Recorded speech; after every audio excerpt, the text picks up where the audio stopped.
Hello friends, welcome back to my channel and welcome to new video. আমি রিমা আর তোমরা দেখছো আমার চ্যানেল রিমাস ক্রিয়েটিভিটি।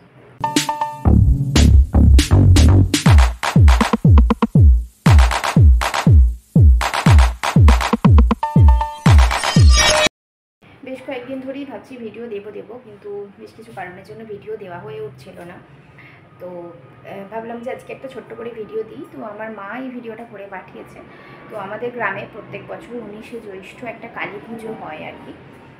তো সেই কালী পুজোর উপলক্ষেই একটা ছোট্ট ভিডিও পাঠিয়েছে, মানে যে পুজোটা মানে মা রক্ষাকালী মায়ের পুজো। তো যে পুজোটা প্রত্যেক বছর মানে 14 দিনে ঠাকুর করা হয় আর 14 দিনেই বিসর্জন করা হয়, এরকমই একটা পুজো।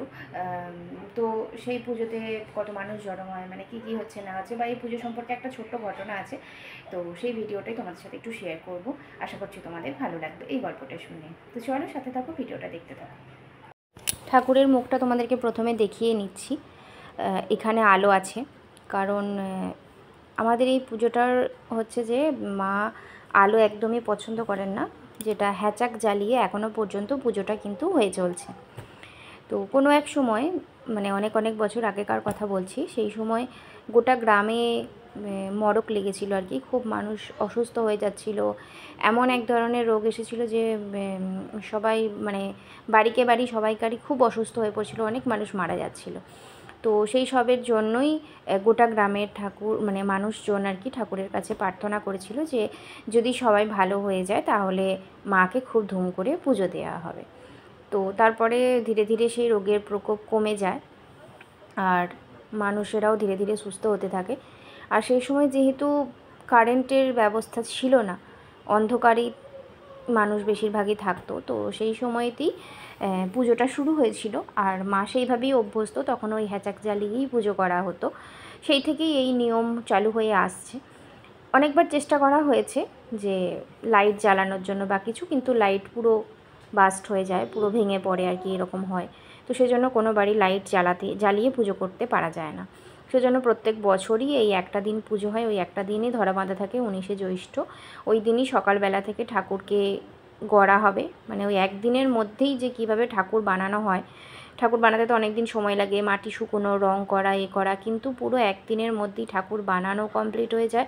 রং করা থেকে শুরু করে তারপর মাকে মন্দিরে প্রতিষ্ঠিত করে রাত 12টার সময় ঘট ওঠে, সেখানে পুজো হয়। প্রচুর মানুষ আসে এই একটা দিনের জন্য, গ্রামের বাইরে, গ্রামের ভেতরের আশেপাশের জায়গাকার মানুষজন সবাই আসে, একসাথে মিলিত হয়। ফুল ফল, তারপরে পাঁঠা বলি হয়, এইসব করে সারা রাত ধরে পুজোটা চলতে থাকে। তারপরে যখন ভোরবেলা হয়ে যায়, মোটামুটি রাত 12টার সময় ঘট ওঠে, তারপরে ভোরবেলায় 3:30 4টের মধ্যে, যতক্ষণের মধ্যে পুজো শেষ হয় আর কি, তারপরেই মাকে জলে বিসর্জন দিয়ে দেওয়া হয়। মানে ভোরবেলার মধ্যে তোমরা যদি 5টা 5:30টার মধ্যে ঠাকুরতলায় যাও, তখন দেখবে যে আর কিছুই নেই, মাকে জলে দিয়ে দেওয়া হয়ে গেছে, এরকম ব্যাপার। তো প্রচুর ধুমে পুজোটা হয় এরকমই। তো অনেকেই উপোস টুপোস করে, তো আমিও বেশিরভাগ সময় যাই, কিন্তু বিয়ের পর থেকে এখন অনেক বছরই আর যাওয়া হচ্ছে না। তো যেহেতু মিস করি, তাই মাকে বলেছিলাম ওখানকার ভিডিওটা একটু পাঠাতে, তাহলে তোমাদের সাথে একটু শেয়ার করতে পারবো। ছবিটা একদমই ভালো আসছে না, বুঝতেই পারছো, খুবই অন্ধকারের মধ্যে। আর মা ওই লম্বালম্বি করেই ভিডিওটা করেছে, যেমনভাবেই করেছে সেটাই তোমাদের সাথে শেয়ার করলাম। আশা করছি তোমাদের ভালো লাগবে এই গল্পটা শুনে। আর এখানে আরেকটা ঠাকুর দেখাচ্ছি, দেখো, এটা হচ্ছে আমাদের বাড়ির ঠাকুর, তার হাত ভেঙে গেছিলো, সেজন্য বানিয়ে নেওয়া হয়েছে।